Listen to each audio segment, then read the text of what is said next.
Hardware this week. Let me tell you right now. I like to think The Office has a lot of like decent points and that its references are reliable in their quality. Unfortunately, I was led astray by a spindly tall man who the argument between him and his girlfriend in that episode when this movie comes up is whether they watch this or Wall-E. Much as I hate kids' movies, I would choose Wall-E because fuck, this movie sucks. I had a better time when I did watch Wall-E. For some reason, this film starts with a nice seizure. That was her dream sequence, the first one of a couple that you have to sit through. And if that's what you're dreaming about, you got something's wrong. Go to the doctor. A great way to start a movie is not just a fucking title card that says no flesh shall be spared. Because let me tell you, plenty of flesh is spared in this movie. There's like 3 people that die.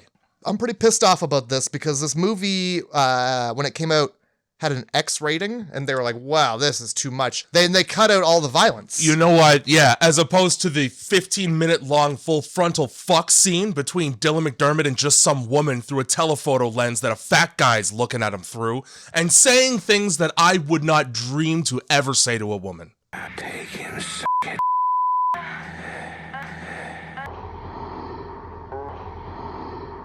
I need everyone listening to know right out of the gate that happens in this movie.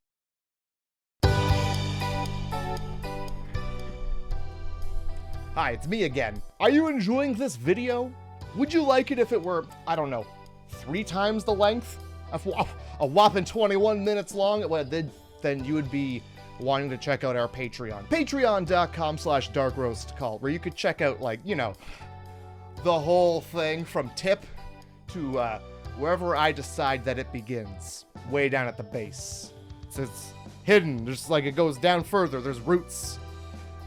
It's got roots. Check out the full uncensored, by the way. This movie is filthy. This movie is absolutely disgusting, and you wouldn't believe the nonsense I had to cut out of this. It's either on Patreon or it's coming soon to Patreon, and you'll get it way before everybody else. So it's only $1 a month. It's an American dollar, so it's 2 Canadian dollars. Don't ask me why. I hate it. By the way, you can pick up this shirt on darkroastcult.com. And if you want 3 hours of this, 3 hours of it, 3.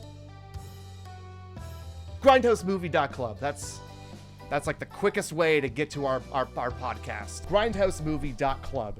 I swear to God, it's an actual website, I promise. Okay, all right. Go back to enjoying the video.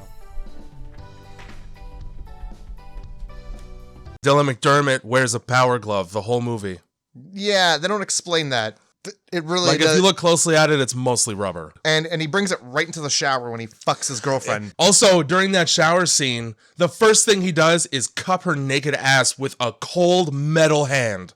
You have a fucking perfectly good free human hand. The first 30 minutes of this movie can be summed up in one sentence. Okay. Some woman dreaming, welding, desert. Good. Dylan McDermott and his friend who refuses to take his sunglasses off even at night. Shades. Yeah. His nickname should be Corey Hart. You know he pulls those sunglasses off and neither of those eyes are looking in the same direction. No. That's probably why he's got Steve Buscemi eyes under there. Oh, that's not a term.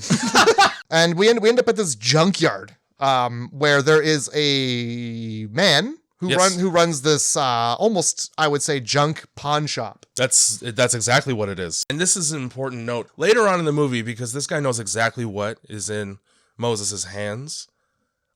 He wants it real bad. This is the scene we get to. They're getting into a cab piloted by Lemmy. Mm-hmm. The best part of it was that they gave Lemmy a real gun and a real bottle of whiskey. Yeah. And he got drunk and lost the gun in the river. Yeah, he just dropped that right out the window like an asshole. Can we also talk about how Jill, is a fucking hoarder?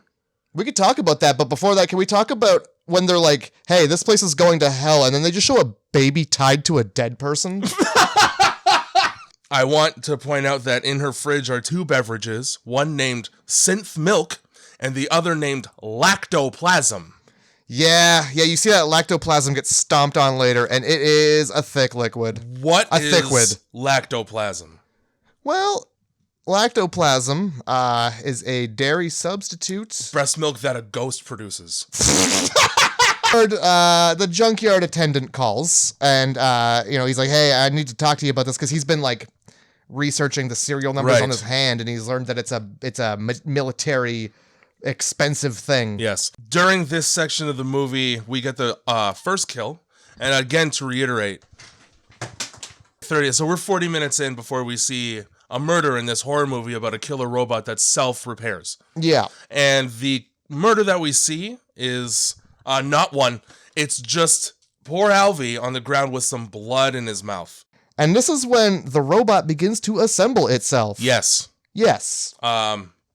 They do a terrible job of showing that. Yes, they do. It's shot so confusingly that I couldn't tell. Like, if I didn't know that it was capable of doing that, I wouldn't know what was happening. Yeah, it looks like, I don't know if you've seen the film The Iron Giant. The major malfunction of it is that when its insulation gets humid, it short circuits. Water.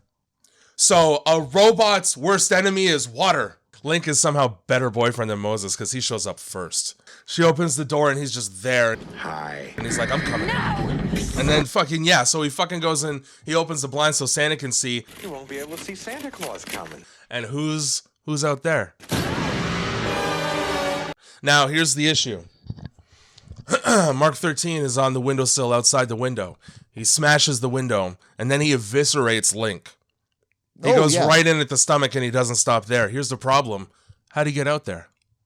This drill is in a weird spot on the robot. Yes, it's penis height. Penis height. It's penis height. It's penis height. The head of the drill is surprisingly squat and wide, which means it's penis shaped.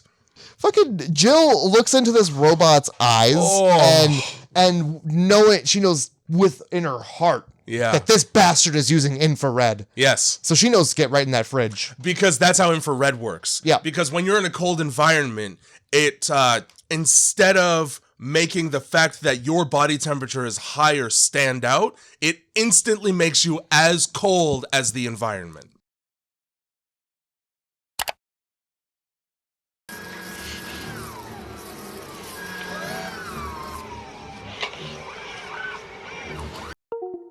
Mark 13, right back there. Yeah, and they Robocop it out the fucking window. Doesn't make a lick of difference. And then the robot reaches through the window, because guess what, Jay? There's still another 25 minutes of this.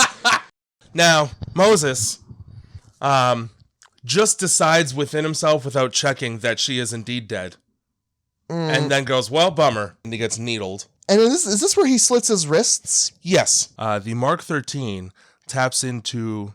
is still tapped into the computer, into the circuit board. So she goes over to a console and starts reading its thoughts. Yes, that's right. In that scene, also, inexplicably, are Moses's thoughts. Where he explains, in broken English, insulation, defect, humidity. Problem solved, fuckface. Just get him in the shower and turn the water on by accident. She's just grabbing for the fucking anything, and she ends up turning the hot side on. That's the movie, dude. 3. Wow. 4. All right. Just because of the the pervert.